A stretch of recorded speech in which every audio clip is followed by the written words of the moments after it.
ሁላችንም እንደምናውቀው በየትኛውም ሰዓት በየትኛውም ስፍራ በየትኛውም አይነት ሁኔታ ላይ ብንሆን አላህ የባሮቹን ዱዓ ሰሚ የሆነ ጌታ ነው። 24/7 24 ሰዓት ሳምንቱን ሙሉ የዱዓ በሩ ክፍት ነው። አዩ ዱዓኢ አስማዕ፣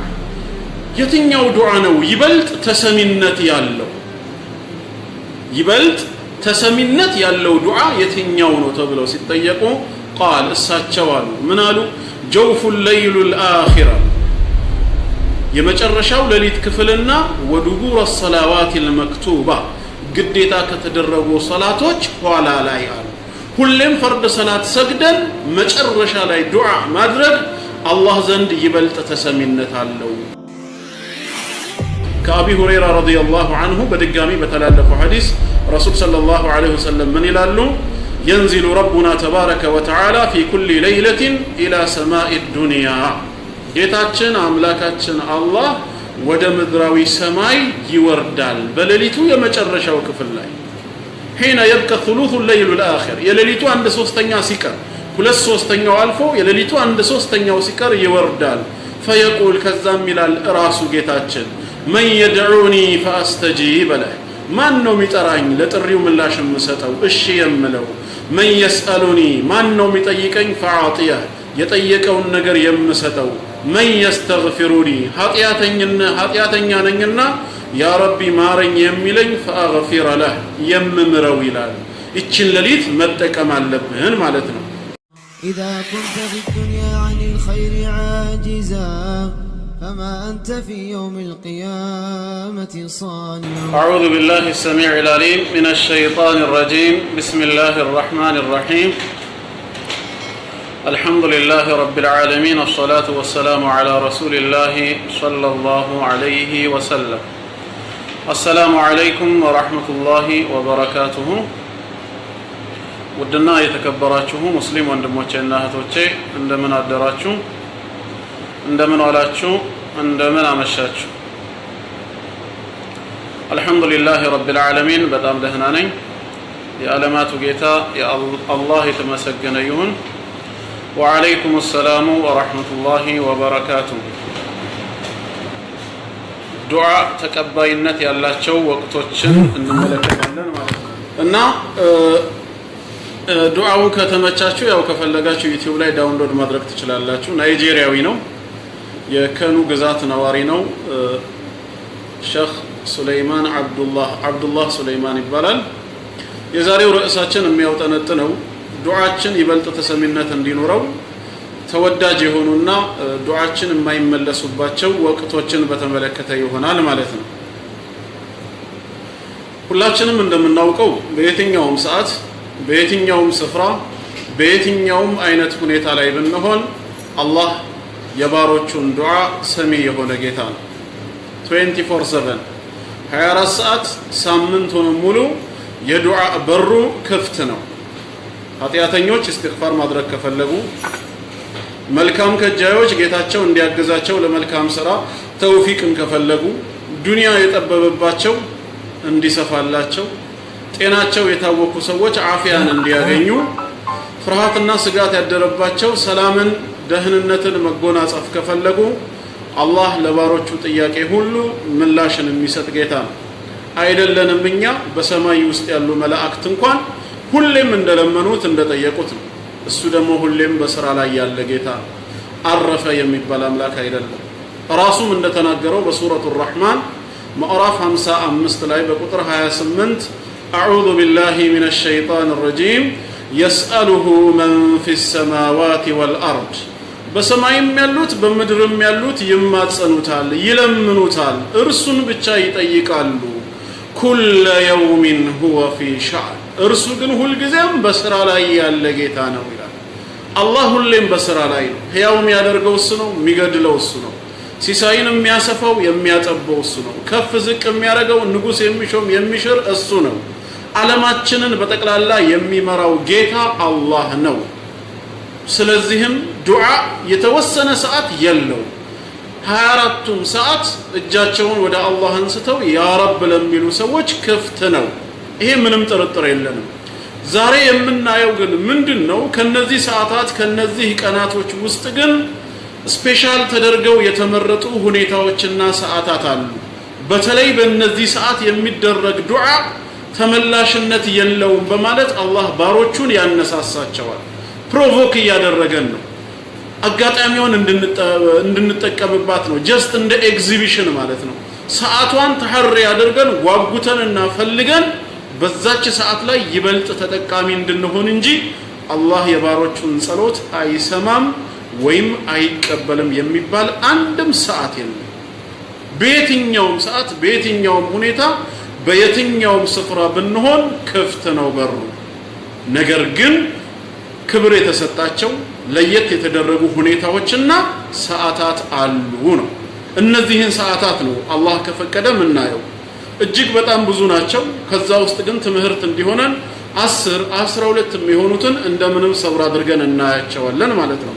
አላህም ተጠቃሚ ያደርገን በእነዚህ ሰዓታት አላህ ዘንድ ዱዓ እጅግ በጣም ተቀባይ ከሆነባቸው ጊዜያትና ወቅቶች አንዱና ዋነኛው ለይለቱል ቀድር ነው አላህ ያድርሰን ለረመዳን ለይለቱል ቀድር ማለት የውሳኔዋ ሌሊት ማለት ነው ቀጣዩ አመት ረመዳን ለይለቱል ቀድር እስኪመጣ ድረስ በዛሬዋ ለይለቱል ቀድር ምሽት ላይ ለአንድ አመት የሚሆኑና የሚከናወኑ ነገራት በጠቅላላ ውሳኔ የሚተላለፍበት አንዲት ሌሊት አለች ይህችን ሌሊት አላህ ወፍቆት ዱዓና ዒባዳ ሲያደርግ ማለት ነው ያደረ የአላህ ባሪያ አላህ ከተቀበለው 1000 ወራቶችን ሁሉ ከሚያደርገው ዒባዳ በላጭ ሌሊት ነች ተብሏል 83 አመት ከ4 ወር በላይ ማለት ነው ይህች ሌሊት ለይለቱል ቀድር ትባላለች የምትገኘውም በረመዳን የመጨረሻዎቹ 10 ሌሊት ነው ከ21ኛው ሌሊት ጀምሮ እስከ 29 ወይም እስከ 30 ማለት ነው ከነዚህ የመጨረሻዎቹ 10 ደግሞ ነጠላ ቁጥሮች 21ኛ ሌሊት 23ኛ 25ኛ 27 እና 29 ጨረቃን በማየትና ባለማየት ልዩነት ተፈጥሮ የረመዳን አንደኛ ቀን መቼ ነው ነገ ነው ወይስ ዛሬ በሚለው ልዩነት ከተፈጠረ አሽሩል አዋኺርም ነገ 21ኛው ሌሊት ነው ወይስ ዛሬ ነው በሚለው ልዩነት ቢፈጠርም ብስል የአላህ ባሮች ግን ምን ያደርጋሉ ከ20ኛው ሌሊት ጀምሮ ሙሉ 10ሩንም ይቀመጣሉ ዱዓ ያደርጋሉ ዒባዳ ያሳልፋሉ ከዛ በየትኛውም ሌሊት ይሁን እነሱ አግኝተውታል ማለት ነው ያን ሌሊት ቀሪው ነጥብ ምንድነው አላህ እንዲቀበላቸው ዱዓ ማድረግ ብቻ ነው አላህ ተቀበለ ማለት እንግዲህ ዳኑ ማለት ነው ግልጽ ነው እና አንደኛ ለይለቱል ቀድር ትባላለች ጌታችን አላህ ወማ አድራከ ማ ለይለቱል ቀድር ይላል ለይለቱል ቀድር የውሳኔዋ ሌሊት የተባለችው ምን እንደሆነች ምን አሳወቀ ደረጃዋን ታውቃለህ እኔ ልንገርህ ይላል ጌታ አላህ ለይለቱል ቀድር خير من 1000 شهر ለይለቱል ቀድር የውሳኔዋ ሌሊት ማለት ከ1000 ወራቶች የምትበልጥ ሌሊት ነች ይላል በውስጧ የሚሰራ መልካም ስራ አላህ ዘንድ ተቀባይነትን ካገኘ 83 አመት ከ4 ወር ተቀምጠህ ከምትሰራው ዒባዳ የበለጠ አጅር ታስገኝልሃለች ሌሎች ለይለቱል ቀድር የሌለባቸው 83 አመታት ማለት ነው ይህን ያህል ታላቅ ደረጃ ካላት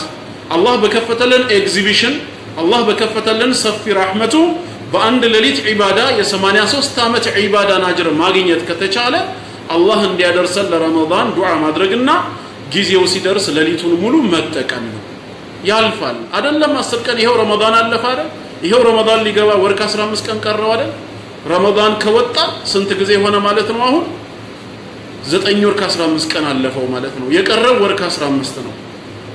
ትላንትና ረመዳን ዒድ አክብረን 9 ወር እንዲህ በቀላሉ የሚያልፍ ከሆነ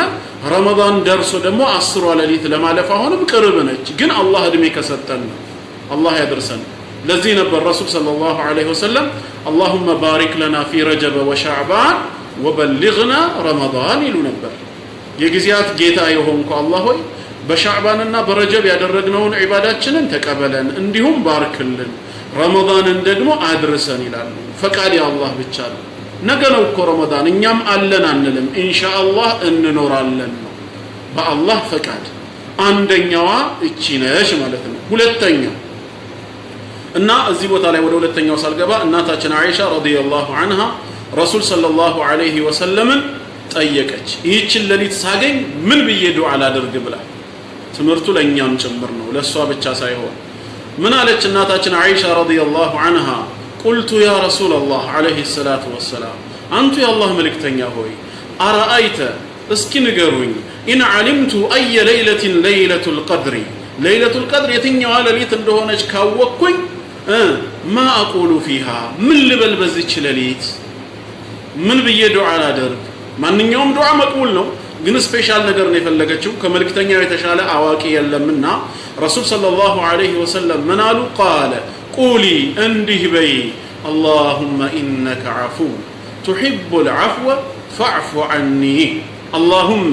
املاك يا الله ሆይ انك عفو አንተ ይቅር ባይ ጌታ ነህ ባሮችህን በይቅርታ ታልፋለህ تحب العفو ይቅርታን ደግሞ ትወዳለህና فاعف عني ከኔ ይቅር በለኝ ኃጢያቴን ሁሉ ሰርዝልኝ አጥፋልኝ ብለሽ ለምኚው የኃጢያት እዳን ከማሰረዝ የበለጠ ምንም ነገር የለም ከመልካም ስራ በፊት ኃጢያትን ራሱ ማሰረዝ ቀዳሚ ነው ምክንያቱም አንድ ሰው ሽቶ የሚቀባው ለማማር ለሌሎቹ ለመታየት ነው ግን መጀመሪያ ሰውነቱ ላይ ያለን ቆሻሻ ምን አድርጎ ነው ታጥቦ አስወግዶ ነው ኢስቲግፋር ያጥበናል ከዛ በኋላ መልካም ስራዎች ዚክሮች ደግሞ ምን ያረጉናል ያሱቡናል ጥሩ መዓዛ እንዲኖረን ይዳርገናል ስለዚህ ቅድሚያ ኢስቲግፋርን በማብዛት ተውበትን በማብዛት መንጻት አለብን ከተውበት የበለጠ ምንም ኃጢያትን የሚሰርዝ ነገር የለምና ስለዚህ እሷም ምን እንድትላዘዟት اللهم انك عفو تحب العفو فاعف عني አንተ ይቅር ባይ የሆንኩ ጌታ ሆይ አንተ ይቅር ባይ ነህና ይቅርታን ስለምትወድ ይቅርታ አድርግልኝ ነው ይሄ አንደኛው ሁለተኛውስ ዱቡር الصلوات المكتوبه ግዴታ ከሆኑ አምስት ወቅት ሰላቶች ኋላ ላይ አምስቱም ወቅት ሰላት ማለት ነው ፈርድ ሰላት ስንሰግድ ከፈርድ ሰላት ኋላ የሚደረግ ዱዓ ተመላሽነት የለውም እንዳንረሳ ከአቢ ኡማመተ الباهلي رضي الله عنه በተላለፈው ሐዲስ قيل يا رسول الله انت يا الله መልእክተኛ ሆይ ተባሉ اي الدعاء اسمع የትኛው ዱዓ ነው ይበልጥ ተሰሚነት ያለው ይበልጥ ተሰሚነት ያለው ዱዓ የትኛው ነው ተብለው ሲጠየቁ قال እሳቸው አሉ ምን አሉ جوف الليل الاخره የመጨረሻው ሌሊት ክፍልና ወዱቡር الصلوات المكتوبه ግዴታ ከተደረጉ ሶላቶች ኋላ ላይ አሉ ሁሌም ፈርድ ሰላት ሰግደን መጨረሻ ላይ ዱዓ ማድረግ አላህ ዘንድ ይበልጥ ተሰሚነት አለው እዚህ ጋር ግን መጨረሻ የሚለው ሁለት ትርጉም ነው የተሰጠው አንደኛው ትርጉም ዱቡር الصلوات المكتوبه ማለት ግዴታ ሰላቶች አልቀው ሰውየው ከማሰላመቱ በፊት የሚያደርገው ዱዓ ነው ተብሏል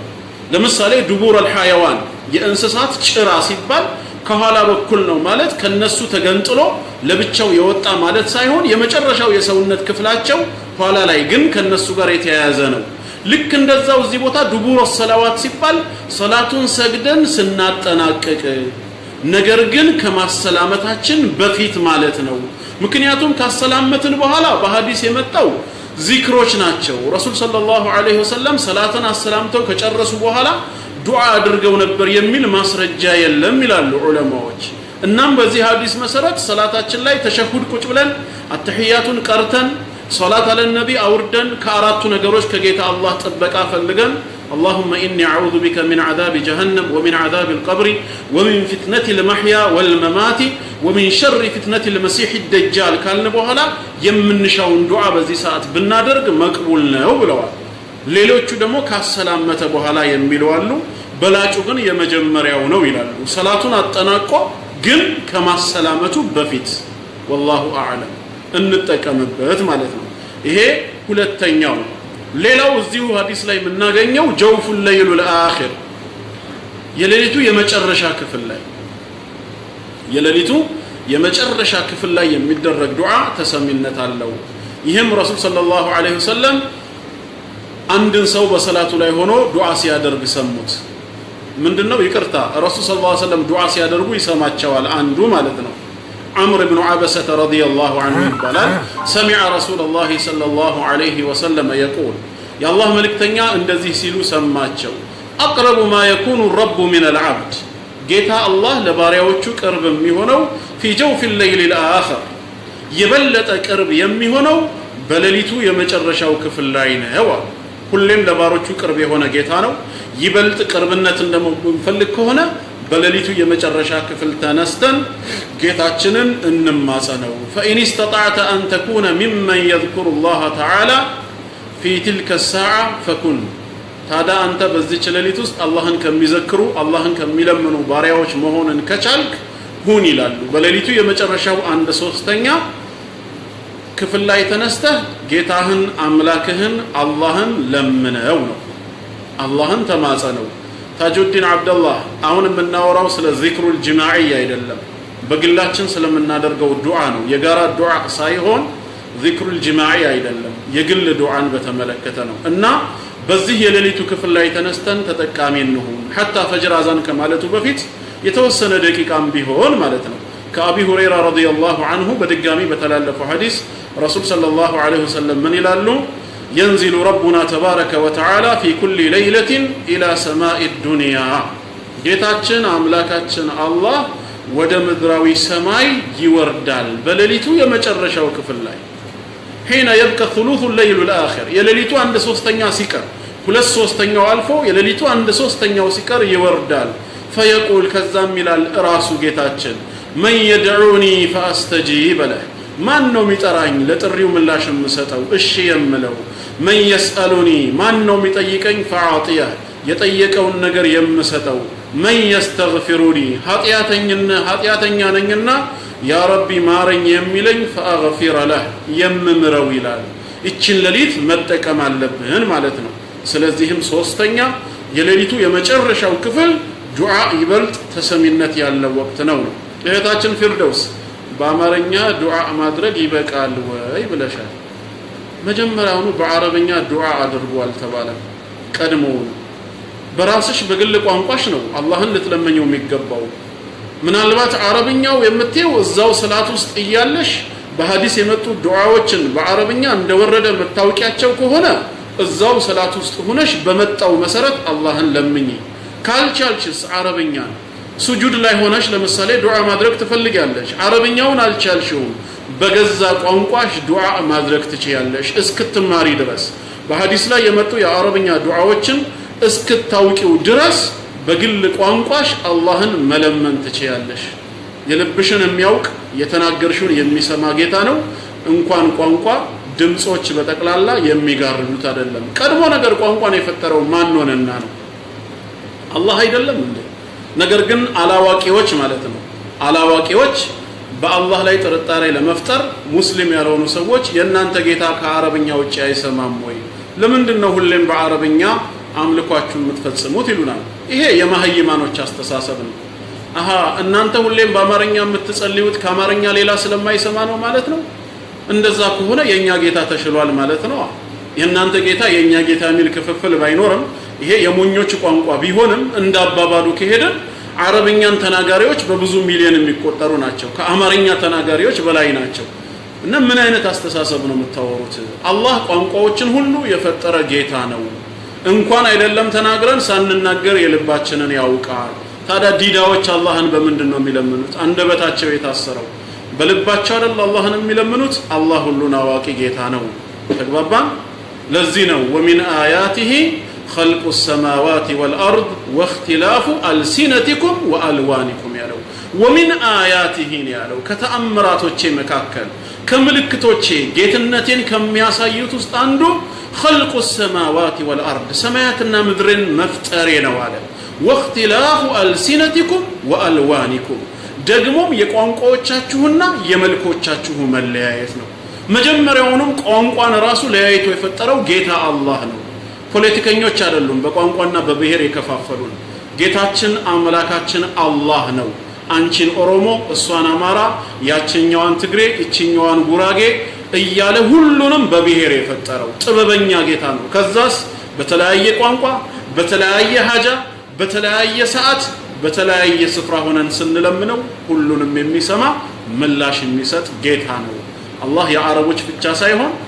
ረቡል ዓለሚን የዓለማት ጌታ ነውና ስለዚህ እስክትማሪ እስክታውቂ ድረስ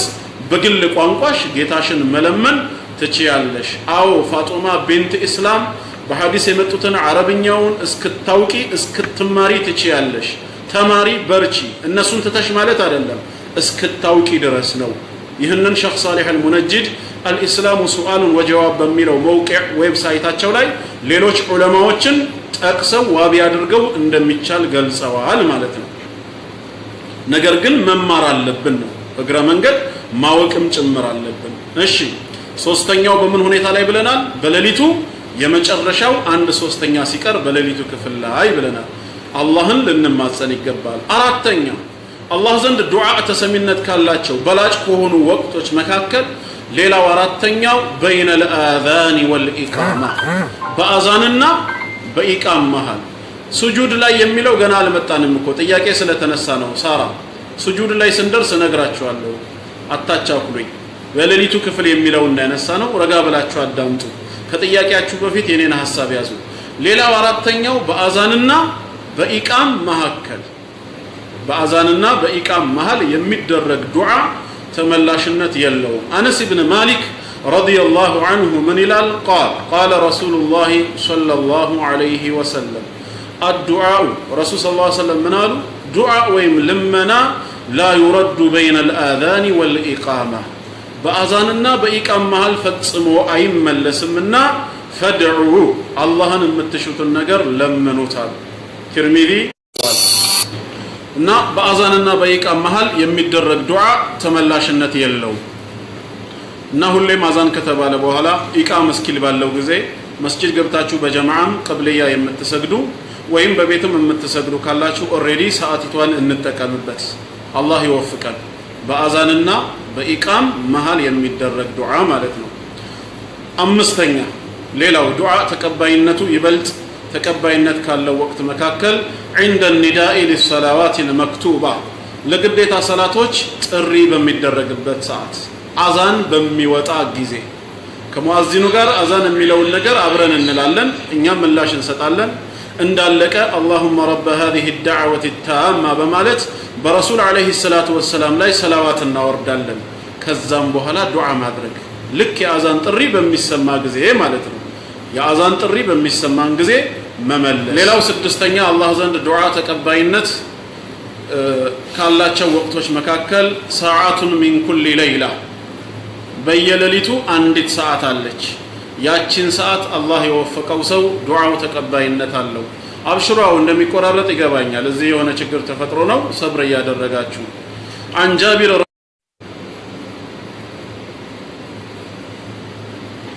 كجابر بن عبد الله رضي الله عنه بتلالف حديث سمعت رسول الله صلى الله عليه وسلم يا الله ملكتنيا እንደዚህ ሲሉ ሰማሁኝ يقول እንዲህ ይሉ ነበር ምን አሉ ان في الليل لساعات በሌሊት ውስጥ አንዲት ሰዓት አለች لا يوافقها رجل مسلم አንድም ሙስሊምን አላህ አይወፍቀውም يسأل الله خيرا من امر الدنيا والاخره ስለ ዱንያም ሆነ ስለ አኺራ ነገር አላህን የሚለምን ሆኖ الله عندن مسلم አይወፍቀውም إلا أعطاه إياه ያቺኑ የለመነውን ነገር አላህ ቢሰጠው እንጂ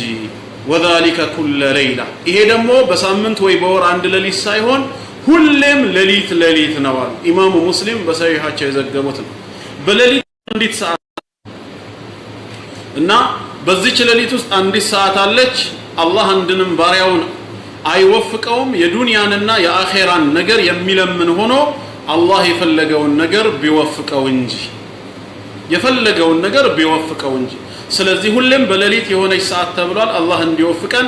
ሰዓት እየመረጠን ጌተኛው ምንድነው ማለት ነው አሁን ከሰማችሁኝ በሌሊት ውስጥ አንዲት ሰዓት አለች በዛይ ሰዓት አንድ አላህ ባሪያ በፍጹም አላህን የዱንያም ሆነ የአኺራ ሐጃ ኑሮት እንዲለምነው አላህ አይወፍቀውም አላህ የተቀበለውና የሰጠው ቢሆን እንጂ ስለዚህ ከሌሊቱ ሰዓት ዱዓ እናደርግ የዱንያና የአኺራ ሐጃችንን ጌታችንን አላህን አጥብቀን እንለምነው እንማጸነው አላህ ይወፍቀን ሰባተኛ ሌላው ደግሞ ከጁምዓ ቀን ውስጥ በጁምዓ ቀን አንዲት ሰዓት አለች ተብሏል በዚህች ሰዓት የሚደረግ ዱዓ ከአቢ ሁረይራ رضي الله عنه እንደተላለፈው أن رسول الله صلى الله عليه وسلم يا الله ملكتنيا من ይላሉ ذكر يوم الجمعة فقال የጁምዓ ቀንን አወሱ ከዛም አሉ فيه ساعة አንዲት ሰዓት አለች አሉ አንዲት ሰዓት አለች لا يوافقها عبد مسلم አንድ ሙስሊም የሆነ የአላህ ባሪያ እቺን ሰዓት በፍጹም አይወፈቀም وهو قائم يصلي ቆሞ የሚሰግድ አላህን የሚለምን يسأل الله تعالى አላህን የሚጠይቅ ሆኖ شيئا አንዳችም ነገር إلا أعطاه إياه ያንኑ ነገር አላህ ቢሰጠው እንጂ እቺ ሰዓት መቼ ነች የተባለው ኺላፍ አለው ከፊሎቹ ኢማሙ ኹጥባ ሚንበር ላይ ወጥቶ ሰላምታን እስኪያቀርብ ነው ይላሉ አዛን ከተባለ በኋላ ከፊሎቹ ደግሞ ከዓስር በኋላ ነው ይላሉ ብዙዎቹ ከዓስር በኋላ እስከ መግሪብ የሚለውን ራእይ ነው የተከተሉት እንልፋ ባገኘነው አጋጣሚ አላህ ይወፍቀን ከዓስር በኋላ መግሪብ አዛን እስኪል ባለው ጊዜ በተለይ የመጨረሻው ወደ መግሪብ የምንጠጋበት ሰዓት የጁምዓ ቀን የተባለችዋ እሷን ነች ያቺ ሰዓት ነው ይሰማችኋል አይደል ድምጽ ከዓስር በኋላ ዚነት ከዓስር በኋላ እስከ መግሪብ በተለይ መግሪብ ሊዳረስ ሲል ማለት ነው በሌላ ሐዲስም ያው ፈልተሚሱها آخر ساعة بعد العصر የሚል አለ አቡ ዳውድ በዘገበው ሐዲስ ነሳኢም በዘገቡት የመጨረሻው ከዓስር በኋላ የመጨረሻው የቀኑ ሰዓት ላይ ፈልጉት ነው የሚለው አላህ ይወፍቀን ስምንተኛ ማኡ ዘምዘምን በመንጠጣ ጊዜ በትክክለኛ ንያ ከጠጣነው አላህ ያሳካልናል ማኡ ዘምዘም ረሱል ሰለላሁ ዐለይሂ ወሰለም ከጃቢር ኢብኑ አብዱላህ ረዲየላሁ ዐንሁ በተላለፈው ሐዲስ ምን ይላሉ ማኡ ዘምዘምን ሊማ ሹሪበ ለሁ የዘምዘም ውሃ ለተጠጣለት ዓላማ ያገለግላል ዘምዘም ውሃን መጠጣት የምንችል ሰዎች ከመጠጣታችን በፊት ዱዓ አድርገን ነይተን ለዚህኛው ነው በማለት ንያ ትክክለኛ ሷሊህ የሆነ ንያ ካለን ለጠጣንበት ዓላማ ይሆናል ማለት ነው የዘምዘም ውሃ በሌሊት ውስጥ አንድ ክፍል አለች ነው ወንድሜ ስድስተኛዋን አልሰማሁም ያልከው በሌሊት ውስጥ የሆነች ሰዓት አለች በዛ ሌሊት ውስጥ የዱንያም ሆነ የአኺራ ሐጃ ኑሮ አላህን አትለምነውም አላህ ያንኑ ቢሰጥህ እንጂ ብለዋል ረሱል ሰለላሁ ዐለይሂ ወሰለም በሌሊቱ ክፍል ላይ ማለት ነው የምትፈልገው ሰዓት ላይ አላህ አንድ ሰዓት አለች ብሏል ያን ሰዓት ወፍቆ ከሆነ ዱዓ አድርግ ማለት ነው እሺ ዘጠነኛ ሱጁድ ላይ ሆነን ያውን ቀደም ስትጠይቁ የነበራችሁት ይሄንን ነው ሱጁድ ላይ ከአቢ ሁረይራ ረዲየላሁ ዐንሁ በተላለፈው ሐዲስ ረሱል ሰለላሁ ዐለይሂ ወሰለም ምን ይላሉ أقرب ما يكون العبد من ربه وهو ساجد አንድ የአላህ ባሪያ ለአላህ ቅርብ የሚሆነው ሱጁድ ላይ ሆኖ ነው በክብር በደረጃ ማለት ነው በክብር በደረጃ ወደ አላህ ይበልጥ ቅርብ የምንሆነው ሱጁድ ላይ ያለን ነው ስለዚህ فاكثروا الدعاء ዱዓን አብዙ አሉ ሱጁድ ላይ ሆናችሁ ዱዓን አብዙ አሁን ቀደም መናላችሁ በአማርኛ ማድረግ ይፈቀዳል ወይ አው ዑለማዎቹ በሰጡት ፈትዋ መሰረት በሐዲስ የመጡትን አረብኛውንም እስክትችሉና እስክትማሩ ድረስ በግል ቋንቋችሁ ዱዓ ታረጋላችሁ ኖት አማርኛ ለምን ጉራግኛ ስልጠኛ ኦሮምኛ ትግርኛ ለምን አይሆንም እስክትማሩ እስክታውቁ በግል ቋንቋችሁ ዱዓ ማድረግ ትችላላችሁ ጎን ለጎን ያንን እየተማርን ማለት ነው ነገ በቦታው እንድንተካው ሰነፍ ሆነን ማለት አይደለም ነው በዚህ መልኩ ነው ፈትዋ የሰጡት والله اعلم ስለዚህ ሱጁድ ወደ አላህ ይበልጥ ቅርብ የምንሆንበት ቦታ ስለሆነ ሱጁድ ላይ ሆነን ሱብሃነ ረቢየል አዕላ ሱብሃነ ረቢየል አዕላ ሱብሃነ ረቢየል አዕላ ብቻ አይደለም ማለት ያለብን ሌሎቹንም እናደርጋቸው سبحان ذي الجبروت والملكوت والكبرياء والعظمة سبحانك اللهم ربنا وبحمدك اللهم اغفر لي اللهم لك سجدت وبك آمنت ولك أسلمت سجد وجهي للذي خلقه وصوره وشق سمعه وبصره تبارك الله أحسن الخالقين ليلوچنم يا مقلب القلوب ثبت قلبي على دينك ويا مصرف القلوب صرف قلبي على طاعتك የመሳሰሉ ዱዓዎችን ማድረግ ትርጉማቸው ካልገባን ስለምትሉ ዛሬ ቀላል አይደል ሒስኑል ሙስሊም አለ በሃርድ ኮፒ ሞባይላችሁ ላይ ደግሞ ገብታችሁ ከፈለጋችሁ ፕሌይ ስቶር ላይ ተተርጉሞ ከነ ድምጹ ሁሉ ቀርቦላችኋል አታ ንባቡን እንኳን አንችልም እንዳትሉ በዚህ መልኩ ማሐፈዝ ትችላላችሁ ማለት ነው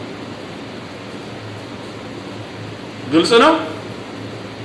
አላህ ይወፍቀን የተግባር ሰው ያደርገን ሱጁድ ላይ ሆነን حاجاتنا لقيتاتشن እናማክረው 10ኛ عند الاستيقاظ من النوم ليلا ለሊት ከእንቅልፋችን ስንነቃ ተኝተን ነበር ለሊት ከእንቅልፍ ስንነቃ ወዲያው እንደነቃን የምናደርገው ዱዓ ምንድነው እሱ كعبادة بن الصامت رضي الله عنه بتلالف حديث عن النبي صلى الله عليه وسلم قال يا الله ملك تنيا منارو من تعر من الليل كلليت كفل ينقى سو فقال كزام اندنقى لا إله إلا الله وحده لا شريك له له الملك وله الحمد وهو على كل شيء قدير الحمد لله وسبحان الله ولا إله إلا الله والله أكبر ولا حول ولا قوة إلا بالله يهنن ياله ثم قال كزام قتلو ياله اللهم اغفر لي ياله سو استجيب له أو دعا له ويم دعاء بيادرك استجيب له دعاء مقبول له فإن توضأ وصلى ودعاء درقو كسجد دمو قبلت صلاته صلاة تقبينك الله تقببان سلزي يهنن نبل لا إله إلا الله وحده كأن الله بستكر بأونة من ملك أملاك يلم بتشاون من ملكنا لا شريك له بأملكم ونبباهريو عندهم بسراو بفتسهم تقاري يلو له الملك نكسنا بتقل الله يا الله نو وله الحمد مسكانا مقبهم لرسونه وهو على كل شيء قدير الصبح كل بنقر لا يتشاي هنا جيتانو الحمد لله لو على النعمة لملؤ بهرياتو الله الله يتمسجن يهون وسبحان الله كقولوا بهريات اللو تراتي تقبا والله نو ولا إله إلا الله بدقاميك الله بستكار بأونة من ملك أملاك يلا والله أكبر الله كهل بلاي تالاكنو ولا حول ولا قوة بلهاتم هنا حيل ويمك سفرا ولا سفرا من كساك سراسو يلم إلا بالله بالله الجنة بالله فكا جنة بهون انجي ይህንን ብለን ጌታችንን ካዘከርን በኋላ اللهم اغفر لي ብለን ኃጢያታችንን ብንናዘዝ የሚምር ጌታ ነው ያለን አው ዱዓ ወይ ምን ፈልገውን ሐጃ ብንለምን استجيب له ተቀባይነትን ያገኛል ውዱ አድርጎ ከሰገደ ሰላቱን መቅቡል ነው አላህ ይወፍቀን